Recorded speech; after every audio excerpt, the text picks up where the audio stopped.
دولت کے ساتھ مسلمانوں کی وابستگی بعض جگہوں پہ جذباتی حد تک ہو گئی ہے، یہ بھی ٹھیک نہیں ہے، یہ بھی بات تشویشناک ہے۔ اگر ہر چیز کو پیسوں میں تولو گے نا تو اپنا وجود بھی ایک مشین لگنے لگ جائے گا۔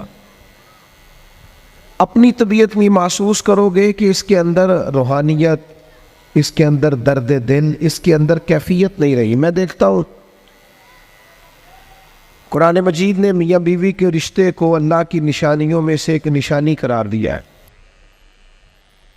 لیکن ہر باپ رشتہ کرنے سے پہلے دیکھتا ہے کہ میں اپنی بچی جس سے بیانے لگا ہوں وہ لڑکا مال کتنا کماتا ہے۔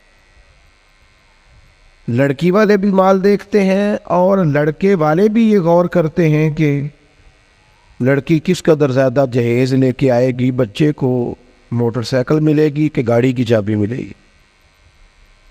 جب وہ رشتہ جس نے 24 گھنٹے آپ کے ساتھ رہنا ہے، جس کی بنیاد پر اولاد آئے گی، جس کی بنیاد پر ساری باتیں، آپ کے گھر میں سارا کچھ موجود ہو لیکن میاں بیوی کا پیار نہ ہو تو گھر جانے کو تو دل ہی نہیں کرتا۔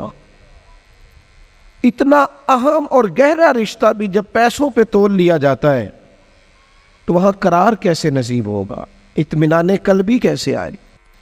دلوں کے اندر ایک شور ہے دولت کے لیے۔ یہ ہمارے مذہبی سٹیج ہے، میلاد شریف آ رہا ہے تو عشق رسول کا پتہ صرف نوٹوں کی برسات سے تو نہیں نہ چلتا کہ نوٹ کتنے برس رہے ہیں، ریٹوں کے اوپر نیچے ہونے سے تو عشق رسول کا پتہ نہیں نہ چلتا۔ اور کیا یہی سٹیٹس تو نہیں رہ گیا کہ جو مہنگا خطیب ہو، مہنگا نعت خواں ہو، وہی زیادہ عشق رسول بانٹتا ہے؟ تو اس مزاج نے ہمارے دلوں کو جکڑ لیا ہے، نہ چاہتے ہوئے بھی توجہ ہے لوگوں۔ ایک مسئلہ شہرت کا ہے، یہ جیسے میں نے ابھی دعا بھی مانگی تھی نا موبائل پر توجہ کم دے، تو اس کے باوجود بھی ایک مسئلہ شہرت کا ہے، فوٹو کا ہے۔ اچھا پہلے یہ مسئلہ تھا جوانوں کے ساتھ، اب یہ پرابلم بڑوں کو بھی ساتھ درپیش ہے۔ اب تو اللہ خیر کرے، بعض بچے کہتے ہیں کہ ابا جی سے گزارش کریں جب گھر آئے تو تھوڑی دیر موبائل چھوڑ دیا کریں، ہم سے بھی کوئی بات کر لیں۔ شہرت ایک بہت بڑا نقص ہوتا ہے، جب آپ کا مقصود صرف شہرت ہو جاتا ہے نا، میں چاہا جاؤں، مجھے پہچانا جائے، یہ بھی پوری طرح بندہ مومن کے دل پہ قبضہ کر لے۔ حضور علیہ الصلوۃ والسلام نے فرمایا انسان جیسے جیسے بوڑھا ہوتا ہے دو چیزیں جوان ہوتی، ایک چاہا جانے کی خواہش، ایک دولت کی خواہش۔ اور ایک مقام پر مزید وضاحت کر دی، فرمایا بھوکا بھیڑیا بکریوں میں چھوڑا جائے تو اتنی تباہی نہیں کرتا، بھیڑیا تو ویسے ہی خطرناک ہوتا ہے، اوپر سے بھوکا ہو۔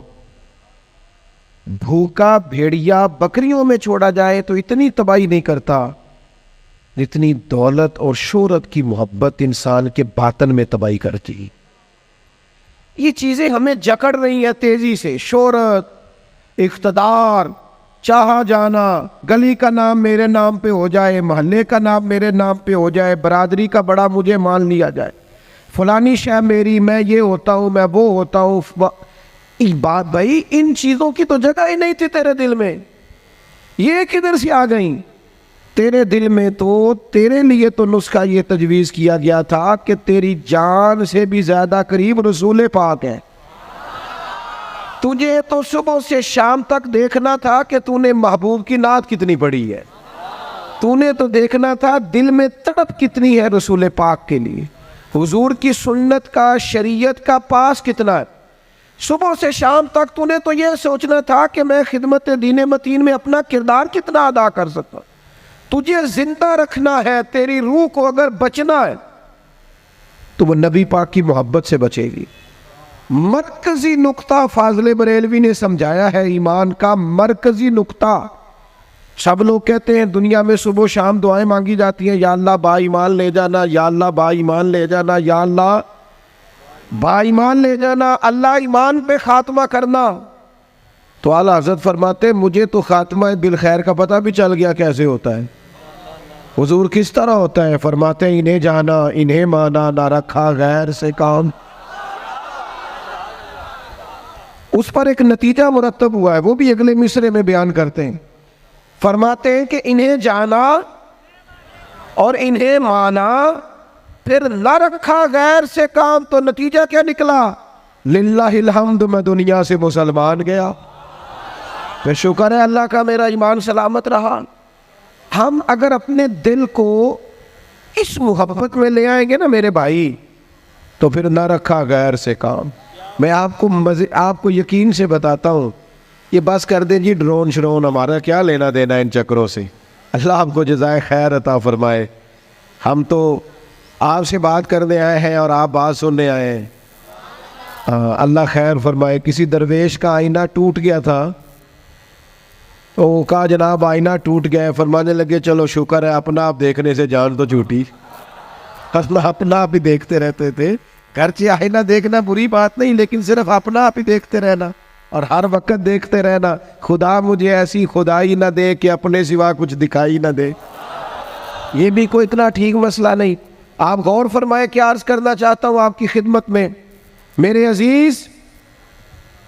ایک تو اگر میں بڑی سمجھداری سے اور بڑے غور سے اور بڑی توجہ سے آپ کو یہ بات سمجھانا چاہتا ہوں کہ اگر حضور سے پیار کرو گے نا، تو یہ جتنی دولتوں کی اور شہرتوں کی محبت دل میں آتی ہے، یہ خود بخود نکل جائے گی، خود بخود نکل جائے گی، آسانی ہو جائے گی، جینا آسان ہو جائے۔